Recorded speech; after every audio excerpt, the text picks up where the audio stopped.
Elites these days, youth these days, how about saints these days?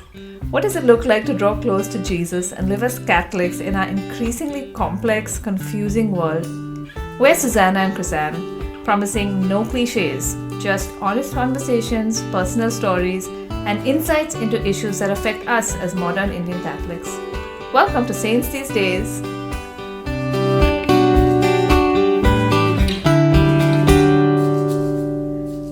In our last episode, we talked about why many of our contemporaries are leaving the Catholic faith and what should be our attitude towards them.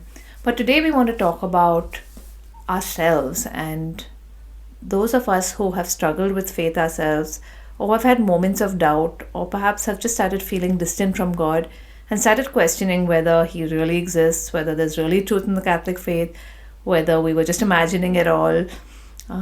Sometimes these doubts and questions might just pop up and we feel really embarrassed and scared that they're even there.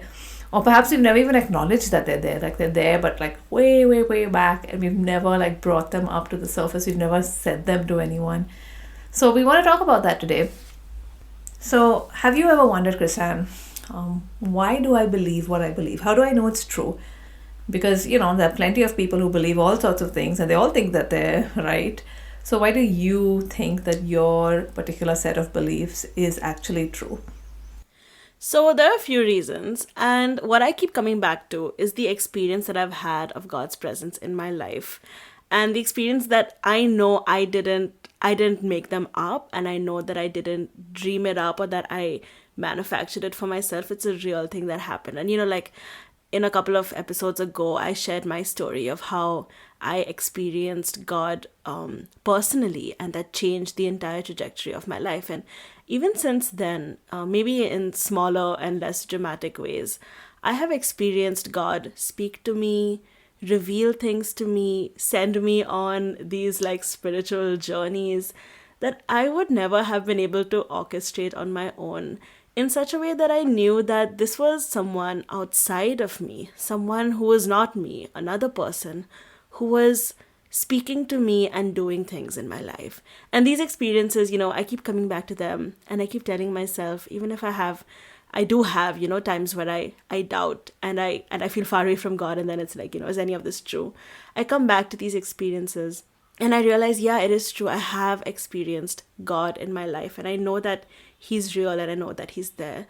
So this is very personal. It's not proof for anyone else, but it's proof for you. It's something that you can look back and say, in this time that I've been in relationship with God, I've had these real encounters and experiences that I know I did not have before I was in a relationship with Him.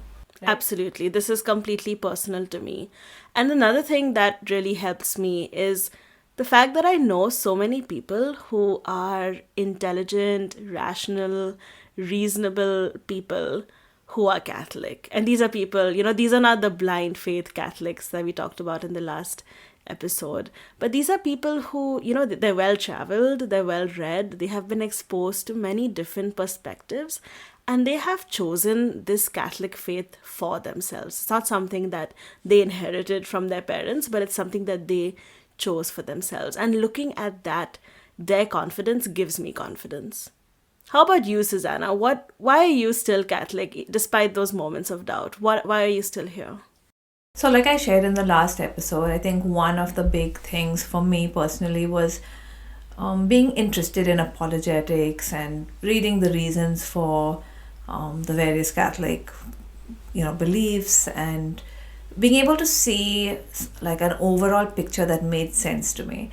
And I think this is particular to the Catholic faith, even more so than perhaps a non-denominational Christian faith, because there are many things we share in common, but I feel like Catholic teaching has much more depth and nuance than perhaps you can find in other places. And so for me, reading a lot of the reasons that the church teaches what it teaches has helped me to feel confident that this makes sense. A lot of my question is not just how things make me feel, but do they make sense to me?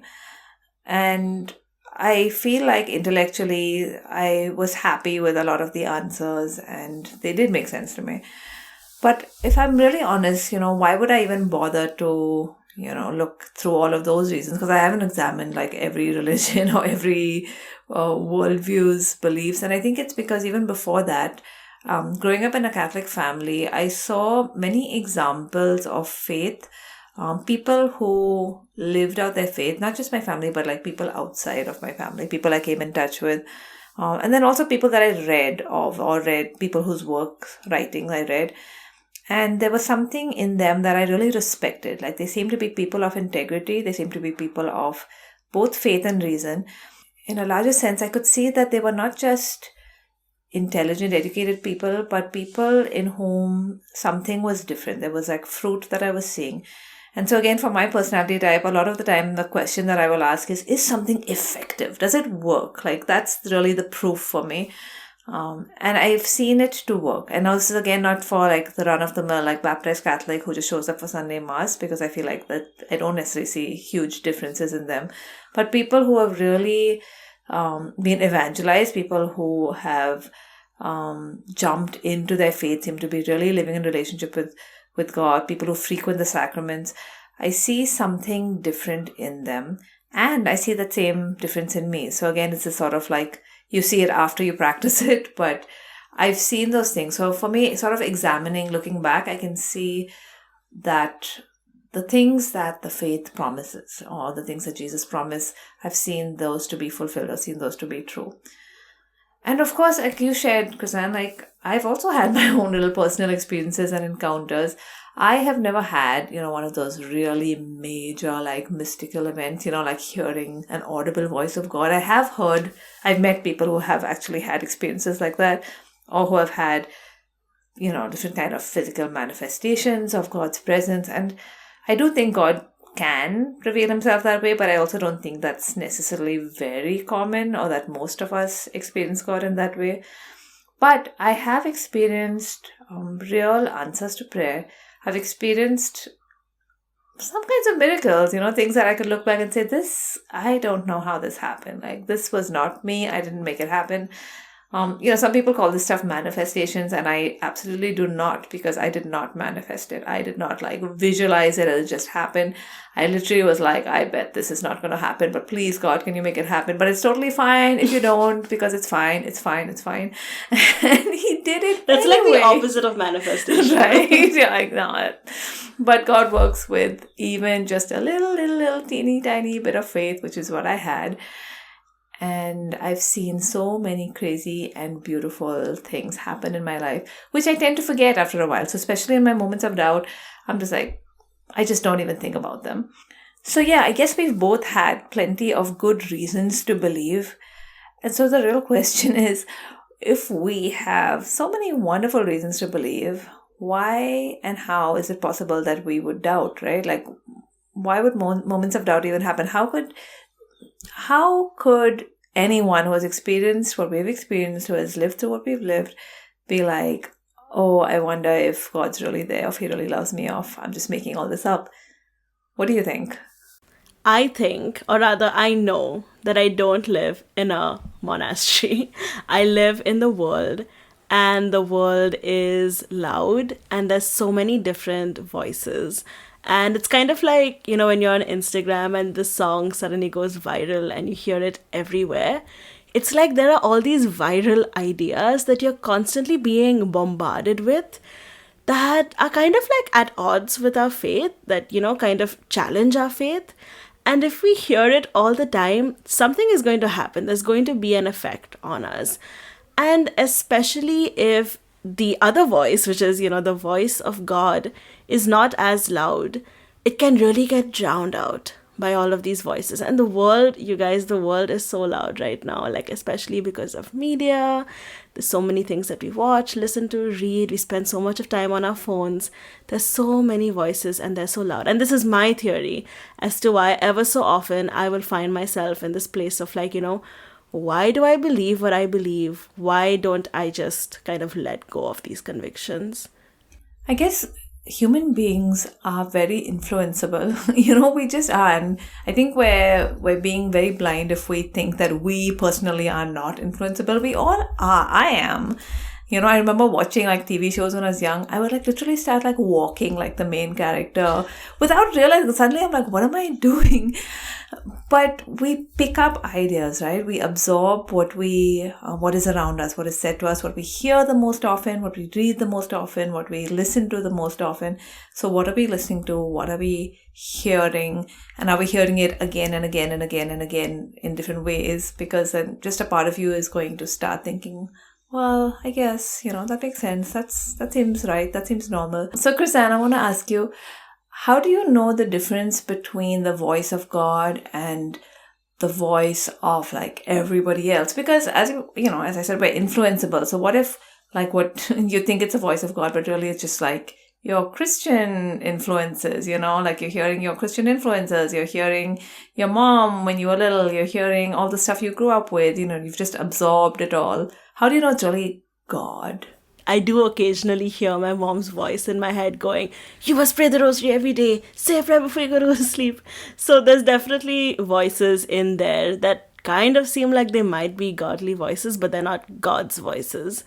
But how I differentiate God's voice is that he does not bombard me with things.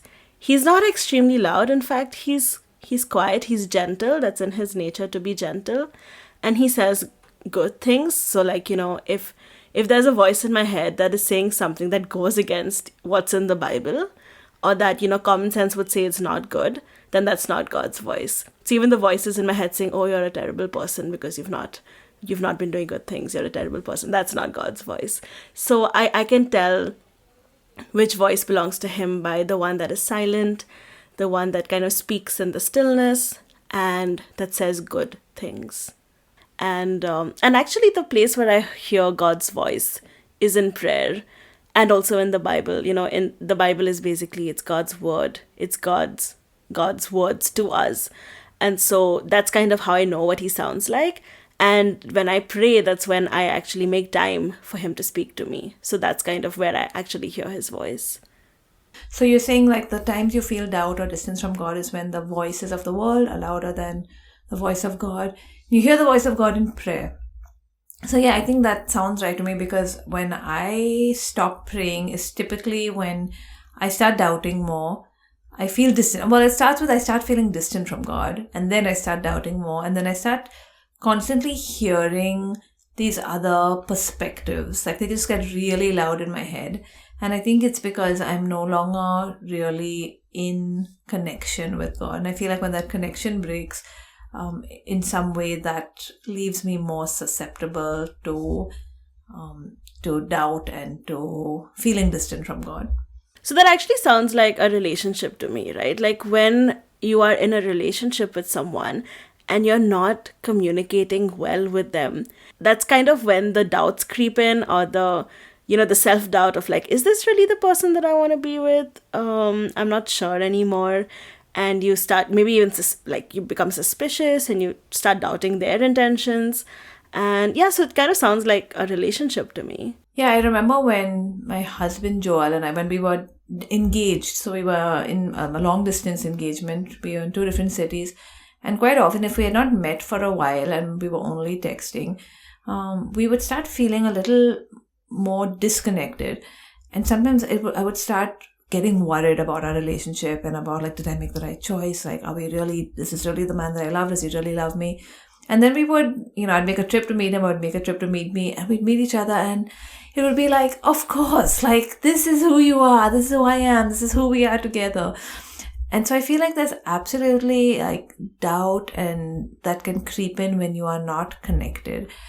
And not only that, though, this is something that is very a very central part of what the Christian faith teaches, is that just like God is a good power working actively in our lives, there's also an evil power that is trying to actively work to keep us away from God. And it is absolutely in his best interest to make us doubt the existence of God, to doubt the goodness of God, to doubt that God is a personal God who cares about any of this stuff. And he's known as the deceiver. He's known as the liar, right? So he lies. He tells us things like, this stuff doesn't even matter. You're imagining it all. Like, this was all part of this wonderful fiction. It's just a crutch that you're using to get through life. And we are more open to those lies, even though we might have been very sure, very, very sure that those were lies at some point, but we become more open to those lies when we move away from God. Like we just have more of a listening ear or more of an openness to, as you said, like voices that are not God's voice. And it's kind of like when I'm distant from God, I can't see him clearly. Like it gets fuzzier and fuzzier, like a window that's accumulating dirt. And that dirt is sin. Like, when we're doing things that are bad, that these things are actively taking us away from God by kind of clouding our vision. And suddenly the window's dirty and we can actually get used to the darkness. And, this is like, for me, this is when I start telling myself, like, maybe the things that I'm doing, these sins, these bad things that I'm doing, maybe they're not so bad after all. Like maybe this is fine. Maybe it's all acceptable. I start justifying it to myself. It's funny, right? I think that I've heard of this before, and it may not be true in all cases, but I think this is totally a thing that happens, is that it's not that doubt starts first. It's that we first start like sinning or doing things that we want to do, which we know are wrong. And then we start justifying it. And then we start doubting. So it's sort of like we change our beliefs to fit the way we want to live versus the other way, right? Like because that's just something that we do to protect ourselves so we don't feel bad about what we're doing. We're like, well, you know what? It's actually not that bad. Maybe there is no right or wrong. Maybe everything is just relative and I'm just doing my best and everyone's just doing their best and there's no such thing as sin. Absolutely. That's just easier to swallow than I am messing everything up. So this sounds really bleak, I must say. This is, if this is a place that I've been in the past, and maybe our listeners have been here too in the past. So it's bleak. It makes me sad. What can I do? The good news is there is good news. The good news is that God hasn't left us just to wallow in our ridiculousness. But there's always a way back, right? There's always a way back. So for those of us who really want to re-enter into our faith, there's something really beautiful that Pope Francis said in The Joy of the Gospel, which was he encouraged us all to open ourselves to a renewed encounter with Christ. And I just love that, like a renewed encounter with Christ. And I think that's our goal here. That's our desire. No one can make you do it. It's something that we have to open the door to. And if anyone doesn't want to, no one's going to, like, God doesn't burst in. But like, how do we open that door? How do we open ourselves to a renewed encounter with Christ? I'm going to say like the first one is like the biggest cliche, Catholic cliche you have ever heard. You have come across this everywhere, but I'm going to say it anyway. Is it confession? It is confession. Confession is such a pain. Like, it's so awkward. It's so, like, those of us who are a little bit socially awkward, you're just like, like, do I have to, like, can I, like, say it differently? Like, what is this? But it's okay. Just push past. That's what I do. And I'm going to say something real happens. Something real changes. When I want a reset button in my spiritual life, I go to confession and something real changes. And it's not about how wonderful my confession is or my confessor is. It's just something real happens. That's what grace is, right? And it's like a car wash, like just like everything fresh and new and clean and like ready to start again.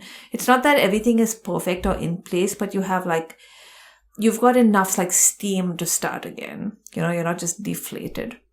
So if you're listening to this and you kind of find yourself in this place where you're feeling far away from God, why don't you pick up your phone right now and message a priest that you know in your local parish and make an appointment for confession? And if you don't know a priest, then message someone who definitely knows a priest, and you definitely know someone who knows a priest. So message them and try to make an appointment for confession today. I'm not even exaggerating. Do it today and you will thank me later.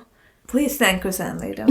Every priest I know has been open to setting up an appointment for confession. So you don't have to wait for like regularly scheduled times. You literally can just message a priest and ask him. What else do you think could help us to be open to a renewed encounter with Christ? So this is again another Catholic cliche, and that is prayer. So, we're talking about like being in a relationship with someone and being in constant contact with them. And prayer is that. Prayer is conversation with God and kind of getting in touch with God. But when we talk about prayer, what do we really mean, right? Because does it mean like wake up in the morning and immediately kneel down and say the entire rosary? Is that what we mean when we talk about prayer? Well, if that's something you feel called to, you should do it. And the rosary can be very powerful, especially when you're like not feeling it and you kind of still want to make an act of faith and, ask Mother Mary to intercede for you. But that isn't specifically what we're talking about. The idea is to re-enter into God's presence. Prayer is like a lifting up of our hearts to God. So in a very simple way, I would say, first of all, make the decision to pray. Because prayer just feels like this insurmountable mountain. That's another lie of the devil, by the way, that you just can't. You just can't. You just don't have what it takes to pray. You can do it. It's a little effort, but you can do it. God is waiting for you. So a really simple way to pray.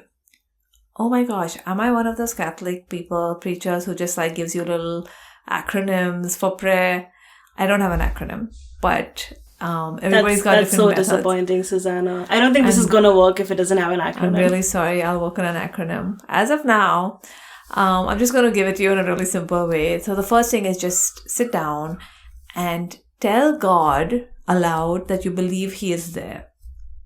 Make an act of faith. Say, God, I believe you are here right now. You are as real right now in this room as my mom is in the next room, or my wife or whoever is who's in your house at that moment.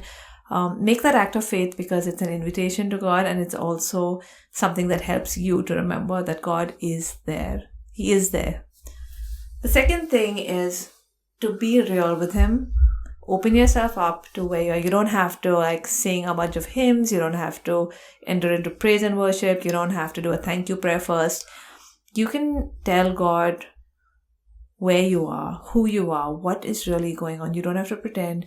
Because if you want God to meet you and if you want to meet God, you have to give Him your real self, not your mask self or your pretend self or the self you sometimes have to present to other people. He already knows, for one. So it's really for you. You need to be like, here I am, Lord. Like tear away all of the other stuff and just offer Him the bare, naked, vulnerable, messed up self. Say, God, I don't even know if you are real anymore. I'm sorry, Lord, but like this is where I am. I don't feel you. I feel nothing right now. I feel numb. I don't know what's going on. I don't have a way forward. Just tell Him. And you're asking Him. It's a small act of faith, right? You're saying, I believe, and Lord, I believe, help my unbelief, right? That's where it's at. And so that's something super helpful, is just being real, being honest, being vulnerable. Use a journal, right? Especially if you're someone whose mind wanders a lot, write it down. And the third thing, which is also extremely important, is to listen for the voice of God by reading something from the Gospels. So people say read the Bible in general, which is actually very good. But sometimes we can get a little lost in all of the different parts of the Bible, or we might start reading in like Leviticus or Numbers and just be like, what are you saying? So start with the Gospels. Just read a little story from the Gospel, a little section, and ask God to speak to you through that. I think that's so important because I've heard so many people say that, when I pray, it's like a conversation I'm having with my friend. I tell God everything. That's so good. Please tell God everything. Please speak to Him like He is your friend. But a conversation has two parts. You're speaking and you're listening. And sometimes we overlook the listening. But guys, this is how we get God's voice back in our heads, is when we read the gospel, and Jesus is really present in the gospel. He's doing things. He's talking to people. He's walking around. And this is how we get His voice back in our heads, by actually allowing Him to speak to us through His word. A lot of people who are struggling with faith might say that I just can't hear the voice of God anymore. I'm quiet. It's just me in there. And I'm like, that's pretty normal. But we really have the gift of the scripture. We have the gift of the Gospels in particular. And the church teaches that it was not just Jesus talking and preaching back there to those people, that in some way He knew that you were going to be reading these particular words, and that He's speaking to you across the centuries, although God is out of time, right? But He's speaking to you, and this is a real way you can actually hear God's voice. That is so crazy. It is crazy. Is there anything else that could be helpful in opening ourselves to a renewed encounter with Christ? Yes. This is something that has helped me so much in the past, and that is being connected to other Catholics who are also trying to live out their faith. And I'm talking about Catholic friends who are really living out their Catholic faith in a day-to-day way, the way that I want to. And He's loved me, He has healed me, and He has been present in my life through my Catholic friends. And I know that everyone wants Catholic friends, but maybe we don't have access to them, or we don't know where they are. We haven't seen anyone around us who's really trying to live out their faith. So I will say that if you really want good Catholic friends, start asking God for them. Maybe you can just kind of tag it to the end of your prayer time today and just ask God, God, can you please send me people who will lead me back to you, who will give me company, who will cheer me on, who I can cheer on. And in a future episode, we're going to talk a little bit more about what it means to kind of build good Christian community around you. So stay tuned for that. But in the meantime, one thing you can do is start praying and asking God for good Catholic friends. What about you, Susanna? Any more things that we can do to open ourselves up to an encounter? Another thing I think that could be extremely helpful, especially for a renewed encounter, if you have already been in a place where you have had a relationship with Jesus, is to remember the things of the past, to remember the things He has done for you, to remember the past encounters. You know, they may not have been like crazy physical sort of healings, or they might have been. But I think like most of us have some moments where we have experienced God's presence in very surprising and unexpected and miraculous ways, and we just tend to forget. And so it might be helpful to like sit down one day, maybe even go on retreat and sit down and like write them down, record them, share them with other people. Say, I saw God, like I experienced this, I can't deny this, I forgot, but like these things really happen. And you know what? In that survey that we conducted with ex-Catholics, for those of you who don't know, we conducted a survey for ex-Catholics, and we had 22 people respond to our survey. We discussed this in detail in our previous episode last week. In that survey, we asked this question: have you ever experienced God's presence in your life in a big way, in a small way, maybe just through a feeling of peace or just knowing that He was there? And actually 67% of respondents said that they had experienced God in some way in their lives, despite currently identifying as atheist or agnostic. Isn't that crazy? That means the fingerprints of God are all over our lives, but we do need to go back and look at them and like record them, because I feel like most people, we just have short memories. We tend to forget what we're not directly living in. So let's be people of like memory, like let's be people who look back and see and remember the good things God has done for us, especially the things that we prayed for and the things that He answered, the breakthroughs, the changes in relationships, the ways He has showed up in your life. I think that's a really good way to come back to a place of faith when you look at the many good reasons you have to believe. You know, I just wanted to say one thing before we end this episode, which is that if you're listening to this episode and you're feeling kind of down, you're kind of feeling a little embarrassed because maybe you've been here again, you've been in this place of like feeling distant from God, you've been here before, and you kind of feel like you keep kind of landing up in this place of like, oh, again, I'm far away from God again. Let me just tell you, that is so okay and that is so normal, and don't let it get you down. You know, the people of Israel in the Bible, they were rescued out of slavery from the Egyptians, and they still kept forgetting what God had done for them, and they still kept wanting to go back to Egypt. And so even God's chosen people kept doubting Him and kept wanting to go away from Him. And so don't let it get you down if you find yourself in this place. I have been here so many times, and, you know, just allow yourself to come back to God. Just, you know, one thing that I love about this kind of cycle of up and down is that every time I come back to God, that reunion is so much sweeter. It's so beautiful to just kind of be held again in the loving arms of the Father and know that you're home again. So that, you know, just go back to Him. Don't wait another second. Just go back. I remember Pope Francis saying, it's not that God gets tired of forgiving, it's that we get tired of going and asking for forgiveness. So God is right there. He's like, I am totally fine with this. Just come back. And it's just up to us to say, all right, I'm back in. I'm jumping back in.